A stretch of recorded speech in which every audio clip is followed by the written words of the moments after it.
Welcome to the Worcestershire Local Enterprise Partnership National Careers Week sessions. These are fantastic sessions that really delve into the work that the team do and we do here in Worcestershire as a partnership. It involves employers, learners, providers and young people that we have the conversations with about what they experience and what resources they are bringing to careers, and really shaping the future of not just young people, but also the advice really works for those people who are looking to retrain and are thinking about a different career. Some of the resources are really do kind of stimulate that kind of thought process, but also give you some great signposts into other things. We hear from the Careers and Enterprise Company, who are a national funder, but also how the National Careers website really engages here in Worcestershire. We work with every school and really we encourage employers to engage in this agenda. It's critical for our strategy as we go forwards to 2030 and 2040.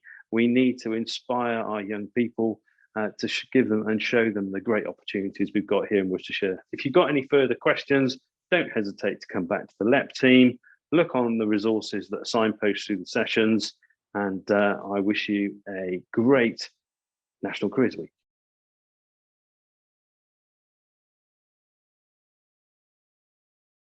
Right, as we move on to this next session, we're really looking at that sort of triangle where you've got employers, educators, and the enablers when it comes to careers. And it's really important that we understand, the challenges that the educators have, and in terms of delivering careers advice. So with me, I've got Luke, and Luke's going to introduce himself. Yeah, hi, I'm Luke. I'm Luke PAYTON. I'm the head of school at St. Bede's Catholic Middle School in Redditch. We are the lead school for the National Middle School Careers Hub. So we do lots of things with our young people from a very early age, so from the age of 9, with regards to careers advice and guidance.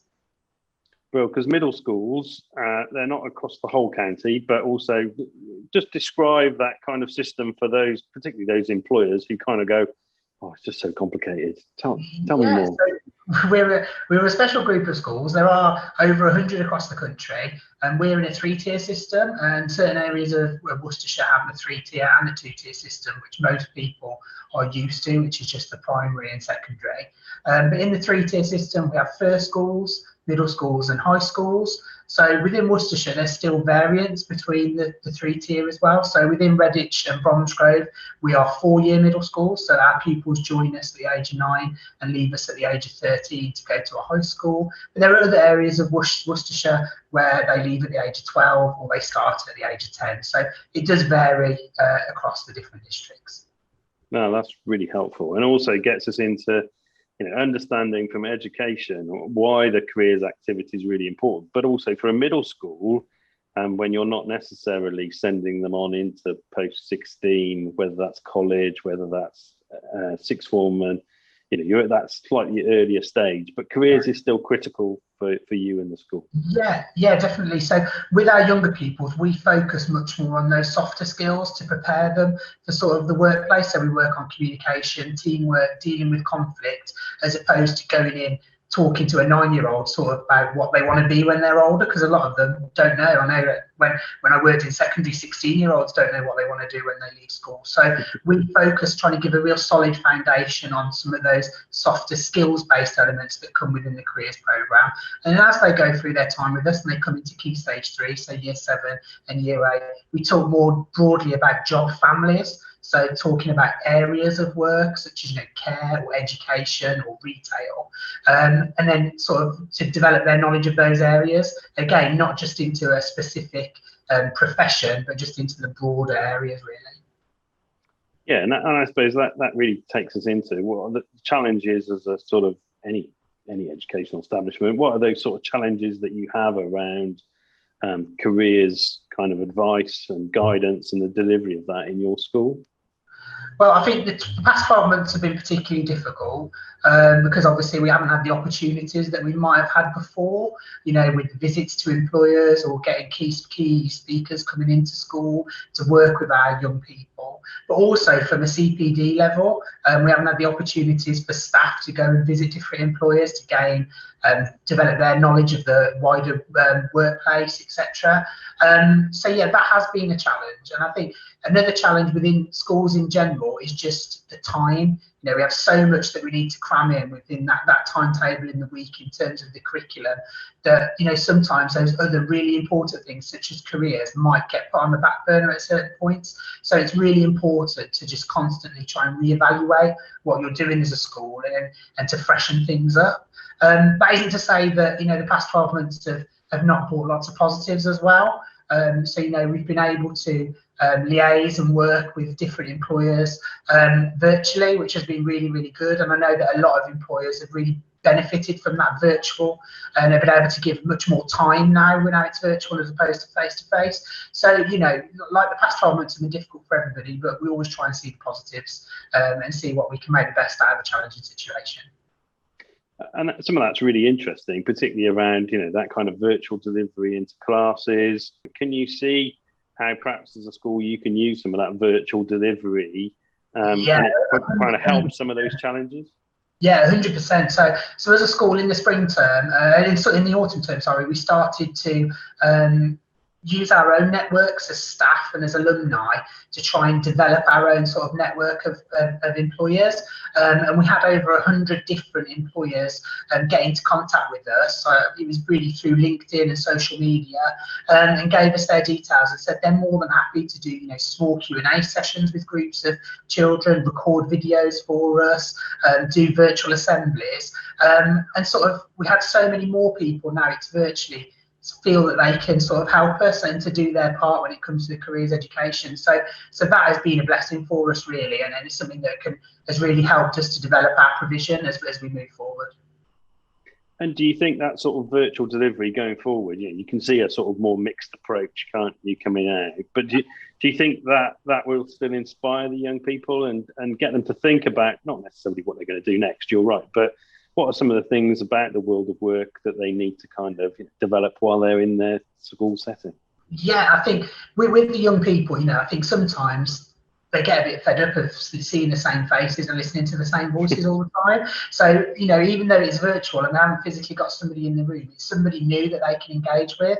And, you know, using all the new technology, you know, and us being really proficient now in sort of video conferencing, etc., it's the same as having somebody in the room. So I think it will still have that same impact. And it enables us to continue to develop that relationship. So, you know, there might be other things that we can do virtually. I know that, you know, some employers have offered for sort of they can do some more work and provide us with resources in particular areas of employment to support that need. So at our school we offer a virtual curriculum outside of sort of lockdown times where, you know, because we have been restricted in extracurricular clubs and things like that pupils can do sort of learning outside the classroom, and that's been really beneficial and had a lot of support from employers and then sort of fed in through that way. So I know that one of our contacts is somebody that's been working on the Commonwealth Games in Birmingham, and so our pupils have been able to benefit from looking at construction with regards to the Commonwealth Games, and that's been really, really positive. So, you know, I think all of those things feed into it, and I think the key thing with the careers education is seeing what you already do and seeing where you can sort of exploit the careers element of it, and that's what we've been doing as a school as well. Even just on a smaller level, in terms of the staff that we have in school, not all of them came straight to teaching. So, you know, I had a career before I was a teacher, so I've been able to share my experience of the area that I worked in, and that's been really sort of inspiring for some of the young people as well, to say that, you know, you haven't just got one career for the rest of your life, that, you know, you can change, and if things don't work out, there are other pathways available to you. So that's been really good as well. Yeah, I certainly know I say I'm on my third or fourth career. and I kind of still don't quite know what I want to do. Well, I know what I wanted to be. I wanted to be a racing driver. Whether that'll ever come about, Exactly. who knows? But Lewis Hamilton, move aside. I'm Yeah, sure that carries on his way. I'd love to have a go. But and I think an important message there for employers is kind of engaging with the schools. Because actually you can help and guide them. It's to not just make it interesting and relevant for the pupils, which I'm sure all employers can do, but also making it kind of curriculum relevant as well really then helps. So give us a feel for how you can work with those employers. Yeah, and I had some employers contact me before and say, "Oh, I don't think anybody will be interested in the job that the jobs that we provide." But there's jobs out there for everybody, and we're at St. Bede's in particular, we're real big believers, and we want to raise aspiration and show to everybody that there's a job out there for everybody, and that every job is valid and worthwhile. So if you're an employer and you think, well, I doubt any kids will be interested in this line of work, I can guarantee that we will have some kids that would be interested in thinking about that for the future. So it is really, have that conversation, reach out again. It can be done on a virtual platform or in person. And then, that is then about inspiring our sort of future workforce, which is a real key plank of the work we do with the Careers and Enterprise company. Yeah, definitely. And I think, just like I said, just make contact. Social media is brilliant. Sending a quick message on LinkedIn or Twitter to schools. Schools just dropping them an email and saying, I've got these things that we could offer. It might not be at that point in time the school's able to take that offer up, but you put it out there, and it might be that it comes on later on down the line where it's more appropriate. So, all schools are really willing to work with all areas of the community. So yeah, if you feel like you've got something to offer, definitely get in touch with the local school and just put your offer out there. Yeah, because you said you were the careers lead for Worcestershire. Yeah. So how do you work with your other heads? I think that would probably be something of real interest to the audience. Yeah. So within all the other schools, obviously we have our networks of different areas, and I'm working with the career support from the local authority, from the Careers and Enterprise company. We regularly have meetings within districts and within phases where we share good practice. And we also talk about, I've had a really good offer from this employer. Is that something that you could be interested in? And it is about that networking. So there's lots and lots of opportunities to develop that wider network. And like I said, what might not work for one school at a point in time might work for another school. So we do share those opportunities and share those things that have come up to see, if somebody can use it and support each other really. No, that's brilliant. And thank you for this. We all support our schools. Every school is part of our careers hub, and certainly we want to make them as welcome as we can. And we know that without the school, the pupil, the parent carers, the employers, we can't make this a success. So thank you for all the work you do. No, thank you. Thanks for everybody for their support. Schools have been really grateful for the support we've received over the past 12 months. So thanks to everybody.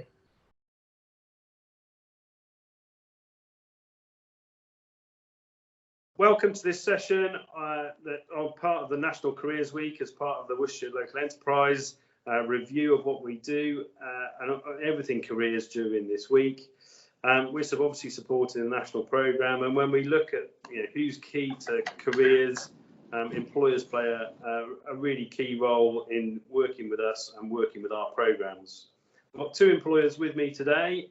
Lindsay, do you want to introduce yourself and where you're from?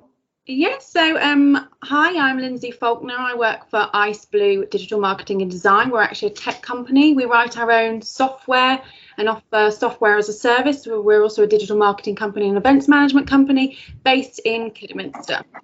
Brill. And Simon? Hello, I'm Simon Hyde, the Chief Executive Officer of Foundzoller UK. We're part of a German industrial family based in Bremen. We're the UK subsidiary selling and servicing refuse collection vehicles and mechanical road sweepers for local authorities and the private sector, and we're based in Redditch. Brilliant. So obviously you've been going through COVID and everything there. What do you think are sort of the current challenges, Lindsay? Probably the first question is to you in terms of the current challenges that employers are facing and maybe even in companies in your sector. So, well, COVID related, obviously there's the remote working element, which is we've all had to become very adaptive and flexible and creative in our ways, and ensure that communication is carried on. As far as employing recruiting goes, it has been a challenge, because obviously we can't get people in to interview them, so we've had to find ways around doing that. But we haven't struggled too much. I think, you know, being a tech company, it's slightly easier for us because we've got everything there ready to go. So but yeah, I mean, it has been a challenge, but and the thing we struggle with most is recruiting locally. Really, the skills gaps that we have in the area are tricky. Well, in terms of COVID, I mean, we very rapidly took a positive view. We had no option, but within 24 hours, everyone was working from home with laptops and webcams and microphones, and so we reacted quite positively. And of course, it focused the management team on a different type of management. You know, my view was, let's not focus on where they are, let's focus on what their outputs are. And we made sure that we communicated. I mean, we set up regular team briefs. You know, I sent out emails once a week. It's just pure communication. We tried to encourage that communication because the fizz and the buzz of the company wasn't there anymore. You know, we were a very gregarious bunch, and that natural spirit was in separate households, not in the office. So that was a difficulty, but we overcome. I mean, in terms of our performance, we've outperformed our targets and budgets, which is great, and it's made us think how we run the business in future. In terms of recruitment, I support Lindsay's comment. It's been tremendously difficult because, you know, we all know part of the recruitment process is looking into someone's eyes and feeling their body language and the presence, and you just don't get that over a camera. All you can do is do what you can do. I mean, we've been very lucky. We've taken on an apprentice during COVID, Sam. He's local. He's doing his apprenticeship in HYDE at Worcestershire College. Very successful. We're delighted he's on board. But that's not to say that we're going to get another Sam, because it is very difficult to choose the right candidate over a lens. Yeah, and what have you done about things like, say, work experience? Did you do that before COVID, and then how have you adapted? We do work experience. I mean, Gary, you know my background. I'm really keen and eager that the links between schools, colleges, and businesses is really tightened up.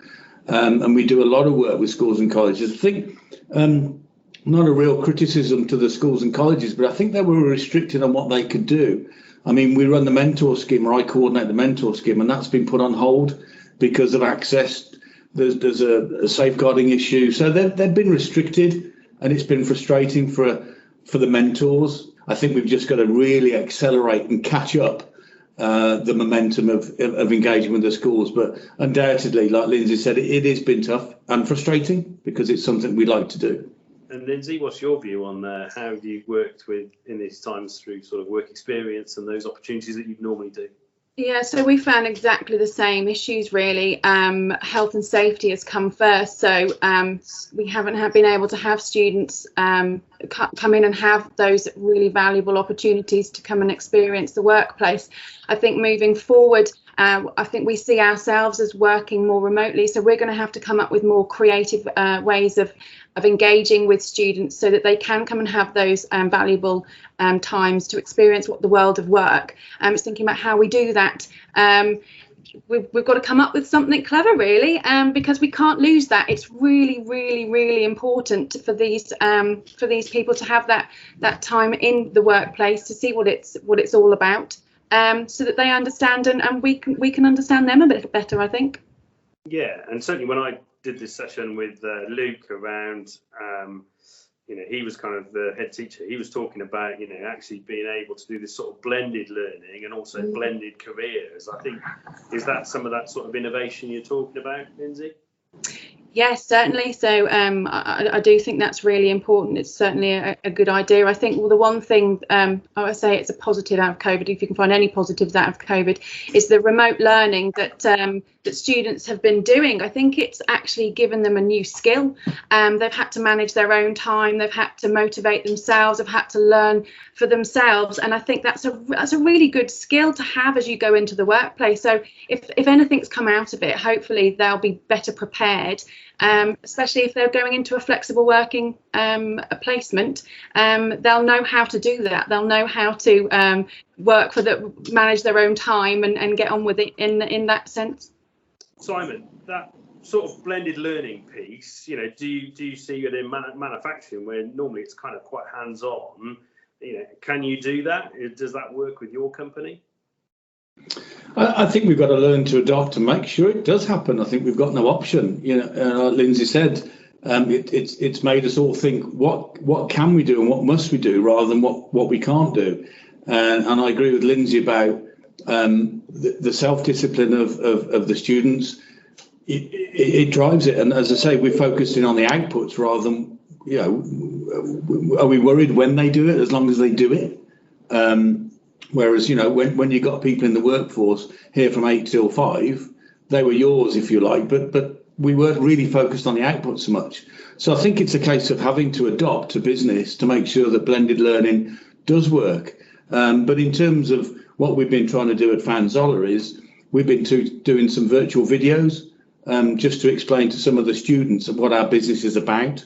If they can't come and see it, then we've invested in a drone and all kinds of media equipment, and we're all learning media skills quite rapidly. But it allows us to demonstrate what skills are required, albeit through a screen. So that's one way. But I think the blended learning is something that it's here to stay, perhaps. Yeah, I mean, I'm really proud of our employers. They work really hard and they're really behind this agenda. As you know, in Worcestershire, we work with every school at secondary level, our middle schools, our FE colleges, our special schools as well.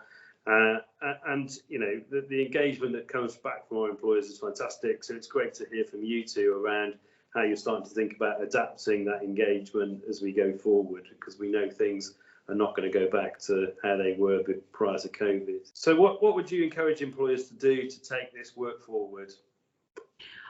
I think I just wanted to say that that the LEP's doing some really great stuff at the moment with the Creating Future Workforce campaign and the Enterprise Advisor campaign. And I think it's just really important that that communication between the educators and the employers and the enablers continues, so that there is a real clear understanding of what is required in the future in the workplace.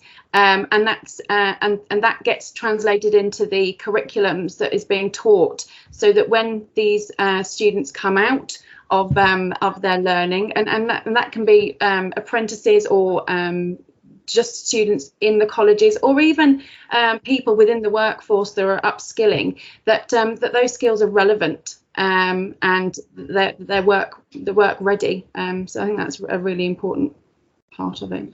But I'd just like to add to that as well. I think the LEP are doing tremendous work on bridging the gap between local businesses and the educational fraternity. And I think now more than ever that needs to be intensified. And I really welcome the initiatives and the work that you're doing, Gary, and your team. And I think, you know, a few businessmen that I'm engaged with, they say now more than ever we need to strengthen that link between schools and the education and business, because, you know, but whatever dimension externally, the Brexit factor, the COVID factor, we're going to need young local talent to help us get out of this in a positive outcome. And I think the work you're doing is vital. And you know, I know one of your pledges is to keep the talent within the county, and I think that's fantastic. And I encourage a lot more employers to get involved with the programmes you're running. So certainly if you're an employer, I mean, I'd encourage you to go have a look at the Skills for Worcestershire website. Equally, how can you get involved? Contact the Worcestershire LEP. Inquiries at wlep.co.uk.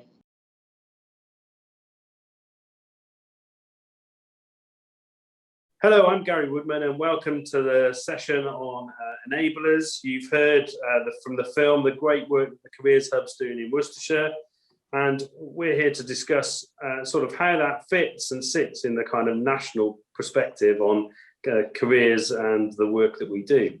With me, I've got Judy Chadwick. Judy, do you want to introduce yourself? Hello, my name's Judy Chadwick. I'm Director of Skills at Worcestershire Local Enterprise Partnership. and from the Careers and Enterprise Company. Richard, do you want to introduce yourself and your role? Hello. Yep. Thanks for inviting me. My name is Richard Savage. I am an area manager within the Careers and Enterprise Company, helping the LEPs provide the programs that we offer. Brilliant. And Richard, do you want to sort of outline a bit more about what the Careers and Enterprise Company is and what it does? Yeah, of course. So we are mostly government funded. From the Department for Education, we get some small inputs from corporate organisations that share our aspirations as well. Our purpose is to create a world-class education, careers education system for young people in England. So we do that in a couple of particular ways. We're a national organisation and we work to produce products, initiatives, and research to better understand, deliver and evaluate careers. And then locally, we work with the local enterprise partnerships to see those careers learning programs implemented, with the aim being that they are implemented in every single state-funded school in the country. Okay, good. So, and then sort of how does Worcestershire sort of sit in your kind of regional portfolio and probably nationally? What's your view of how our Careers Hub is doing? You wouldn't have invited me on if I wasn't going to say positive things, obviously, but Worcestershire is one of our major partners around the country. It's one of our most successful partnerships. The team led by yourself and Judy, but also with Matt Topus, the hub lead, have been ranking amongst the highest of the LEP areas around the country. It was the first area in the country to have matched all of its schools to enterprise advisors. That's really important to us because one of our aims is to make sure that schools have a reference point from business and that they're grounding their programs in the reality of what employers are seeing. So an enterprise advisor is a volunteer from business working with a school. What we have also registered from Worcestershire is that you were one of the first to come on board as a careers hub and have been very successful in the metrics that we put up for a careers hub. What has happened in Worcestershire is that you've really grasped the challenge that a careers hub presents, which is around developing a community, getting schools and colleges to really work together, getting the employer view really put into that and mobilizing the career, the employer inputs that can be given to career activities, and helping schools and colleges clarify exactly what's required for this world-class career system that we say that we aspire to, giving them the illustrations and the tracking to allow them to understand how they're progressing along that pathway, and providing a lot of collaboration opportunities and innovation for your local schools to learn about best practice from elsewhere.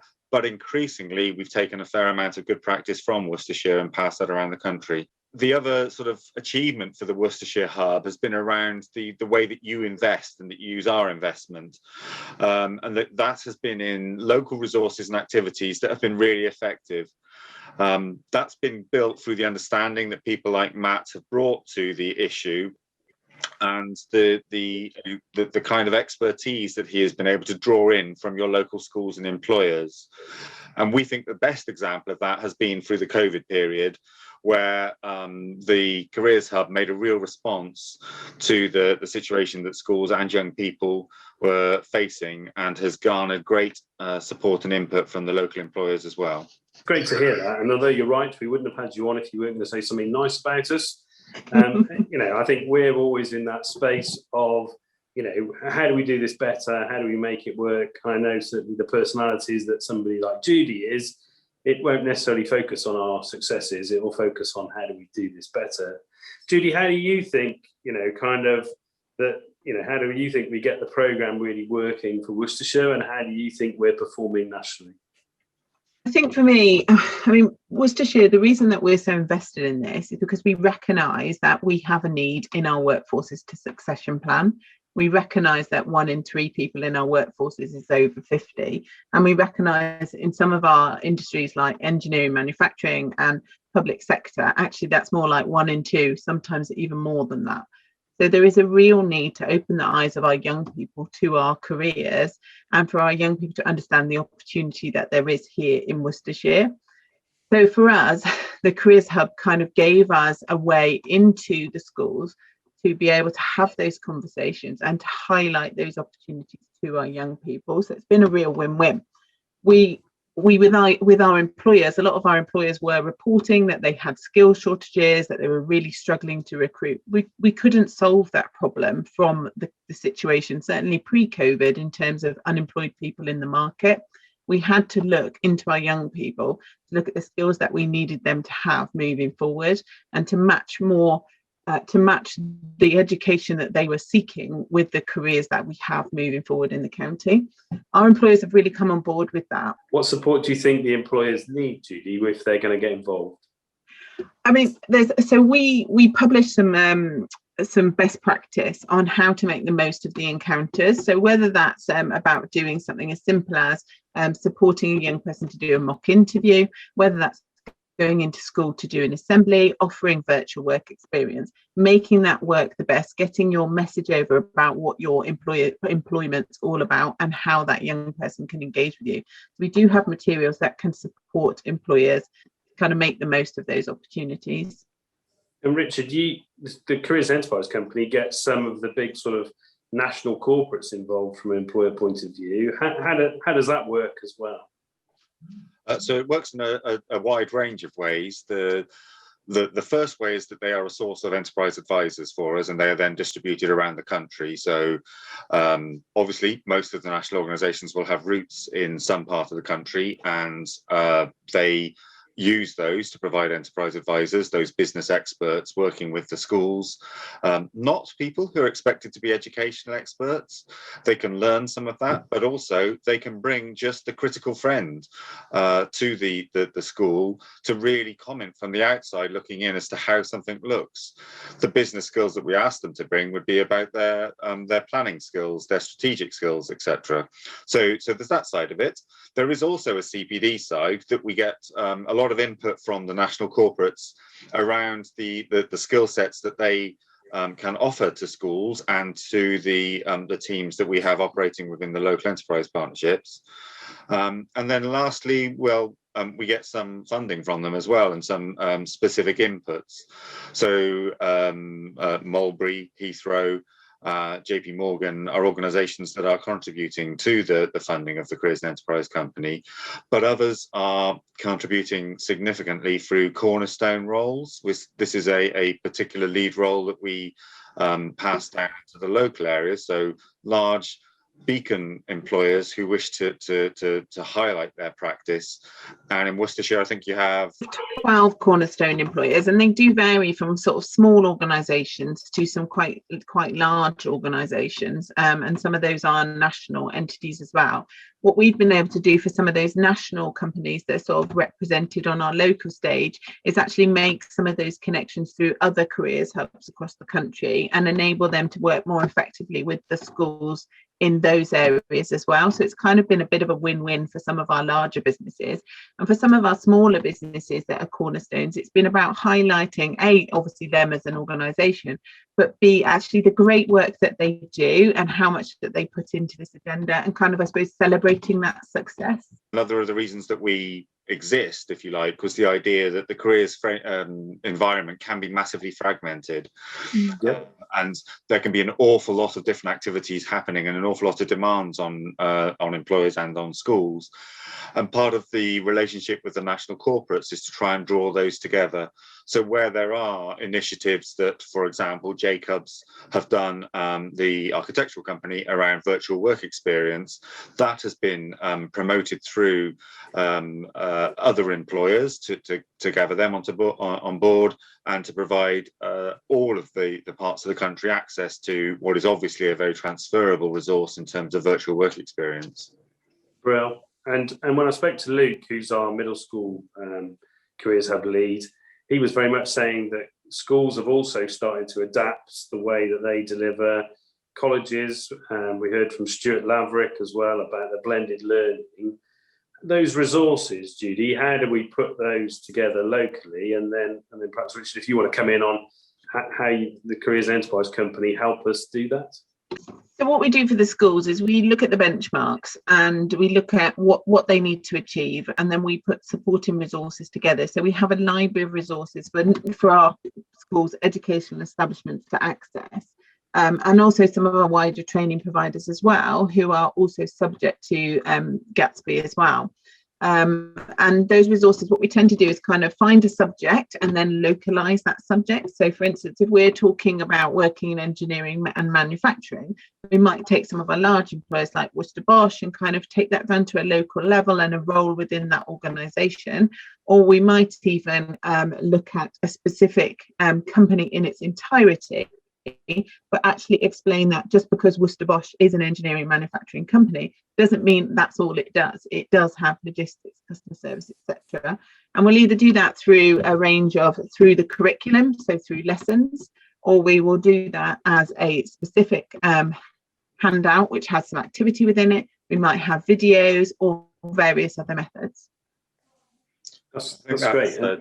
That's what we find useful, is that we can fertilize some of those local activities and ideas by providing the framework. The GATSB benchmarks are the basis of that framework.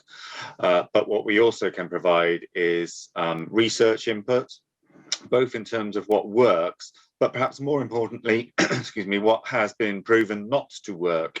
And again, in terms of that defragmenting the whole system, that we want an employer's time, we want a school's time to be spent in the most efficient way possible. And therefore, if there are activities that are proven not to be particularly effective, we seek to cut them out of the programs and to pass that learning on to others. And that's something that we really see reflected in the way that the careers hubs and the communities of practice around them work, in that they will be selective about what they're doing and they will do something for a reason, not for a random CSR or a sort of friendly anecdotal kind of involvement. And so, the program's working really well for us, but always like these things, you can make improvements. Where do you think we can make some of those improvements? Perhaps starting with you, Richard, with not just so much employers, but also on the educators' side. So at the moment, we feel that the backing and the confidence of schools around this agenda is where both education and employers can play a key role.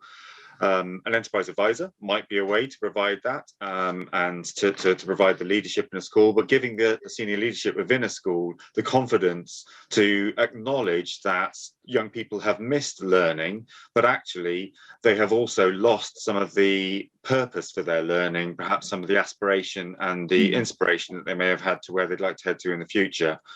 I think from an employer's side, we see a real demand for the facts. What is actually the situation at the moment? What is happening in terms of employment? What do you expect to happen next? And also the opportunity for experience and for encounters. Even if you aren't a recruiter, then we all accept that aspiration doesn't grow in the dark. It needs the light of experiences of a workplace or an encounter with an employer who, let's face it, everyone likes to talk about their job to some extent. And where a young person can hear that and can hear that enthusiasm, that's where they will start to regain some of the confidence and the aspiration that we feel has been pushed back a little bit in the short term. Brilliant. And Judy, from a local perspective, I know we're always looking at how we can improve and do things better, but what do you think about how we can improve either the employer's side or the educator's side? I'm not sure it's necessarily about improving, but it's about continuing the momentum. So, I mentioned earlier about the 83% of young people that had employer encounters. We need that to continue that success year on year, because it is a different cohort of young people coming through. So we need employers to continue to engage in any way that they can with us to get that local messaging about what careers we need in our economy moving forward. Brilliant.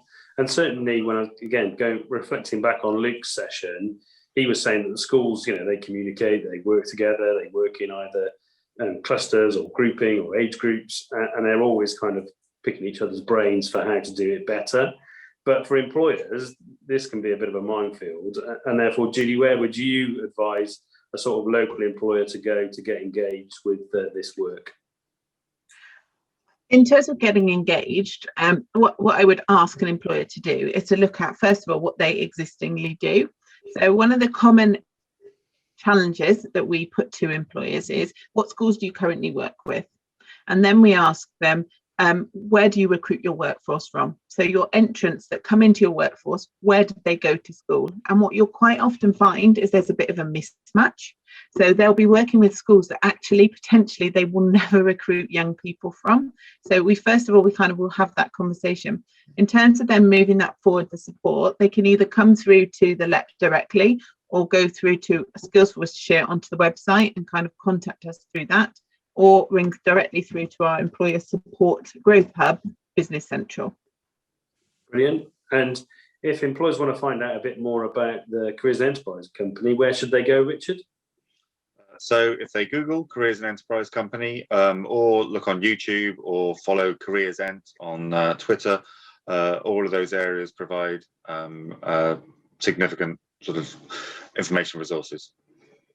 So certainly I'd encourage, if you're an employer who's thinking about how do I start to engage in this, it is a bit of, don't assume you're starting with a clean sheet of paper. There's loads of stuff out there. There's great examples. There's how to make some of your sessions really curriculum relevant that mean for schools. It makes it that win-win, which is where certainly the Careers and Enterprise Company and us in the sort of LEP team and our Careers Hub is really focused on making sure that every resource does that efficiency both sides. Thank you both. So as you know, Judy gave you where to go if you're an employer. If you're careers lead, then go to the Careers Hub, but also use those national resources. And we certainly thank the Careers and Enterprise Company for their support. Thank you for your time. Thank you, Richard. And thank you, Judy. This has been a fantastic Careers Week in terms of the content, the employers, the sessions that we've gone through. Jude, what do you kind of conclude around the work that we've done this week?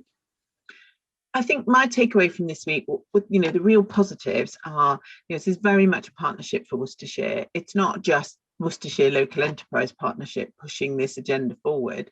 It's our educational establishments, it's our employers, and also it's our young people who are actively participating in the agenda. So it's a real positive piece of work for Worcestershire, really helping to build towards our economic future. So for me, that would be the real takeaway. Everyone's in it, everyone's involved, and we're all making it happen together. Yeah, and this is a real critical piece of work for the strategy in terms of where we see Worcestershire in 2030, 2040. And this careers piece is not just about young people and schools, although obviously that's where a lot of the focus is, but also older adults retraining, getting that advice. Yeah, absolutely. I mean, we talk about it a lot. We talk about the fact that we've got an ageing workforce, not just in Worcestershire, but, in the whole of the UK. And obviously our young people are a key way into that. And we need for them to understand things like the positive transitions that we discussed on Tuesday, but also our young people who've got special educational needs. We need for them to be able to explore their options, to have positive careers for the county. And I think, again, actually even older people can learn quite a lot from this week, because there's a lot of information out there about how people can make positive careers in the county.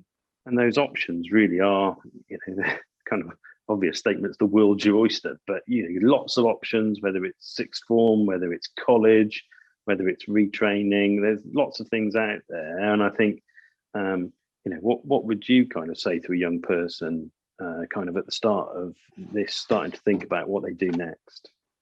I mean, my advice is always the same: have a plan B.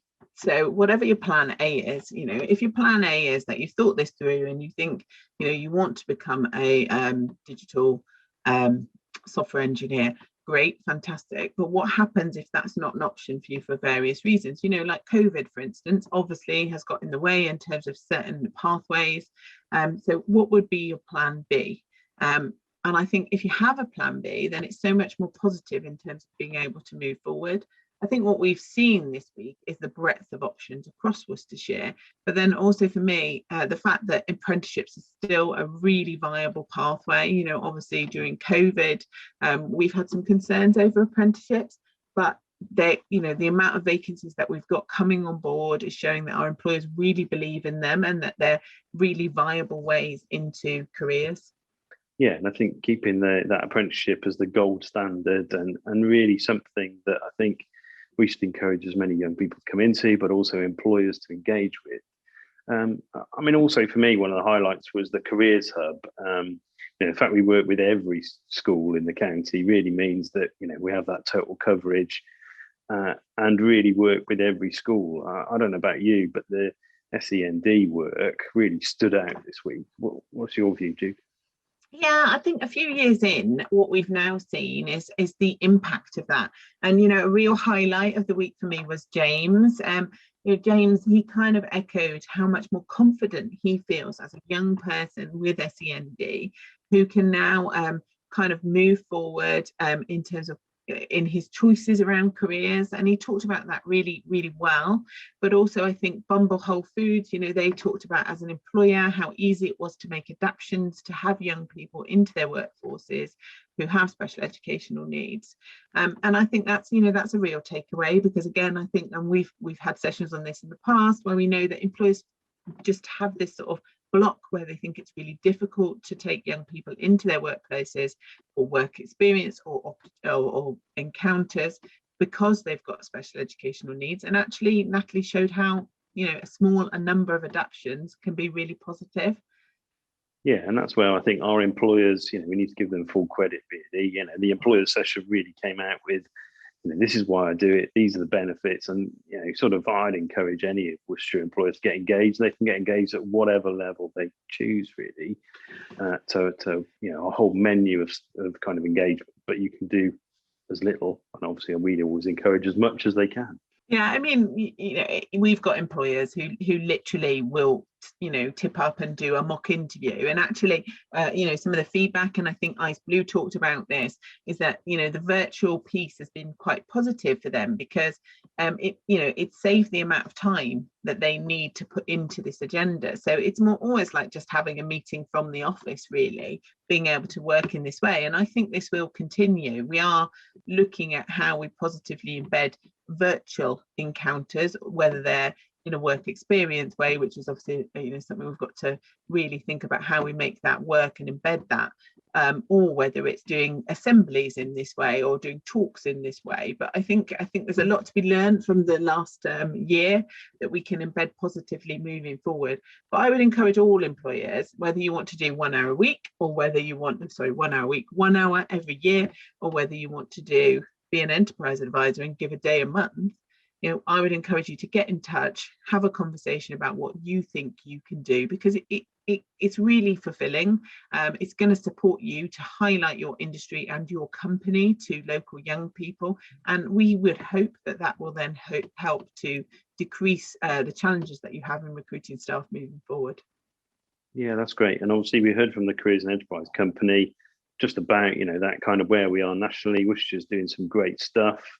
And we just need to keep on going. I think we're doing a great job. Very often we pat ourselves on the back, but sometimes reflecting on this week and just the amount of work and effort that people are putting in, whether they're from the schools, from employers, or from the team, I'm always really impressed. I don't know about you. Yeah, absolutely. I mean, it's really positive. It's a really positive piece of work. And as I said at the beginning, very much a partnership. And whenever anyone says to me, oh, it's going really well, Judy, well done, I will always say, well, it's not just my team, it's a partnership. We can't do it on our own. And I think the challenge is with this piece of work, which is different to other pieces of work, is every year it's a new cohort of young people. So just kind of dipping in and doing it for 1 year actually won't make that much difference. You've got to continue the momentum. So, if you want to make that positive change in terms of your business and, young people understanding you as an employer and looking at you as a viable option, it's got to be part of your long-term strategy. That it's something you do year on year on year. The fact that we reached 83% of our young people having positive employer encounters in 2019-20 is really positive. However, we've got to keep up that momentum, because we've got 5,000 new young people coming on each year group every year. Yeah, and certainly the way that we've adapted in terms of COVID's been fantastic. But taking some of those learnings, it's clear from the session with the educators, clear from the conversation throughout the week, really, that we've adapted really well. And I know we've signposted as we've gone through all these sessions, but where does a parent carer go? Where does a young person go? And where does an employer go to sort of find out more if this, hopefully these sessions stimulate them into finding out more? So we've got a website called Skills for Worcestershire.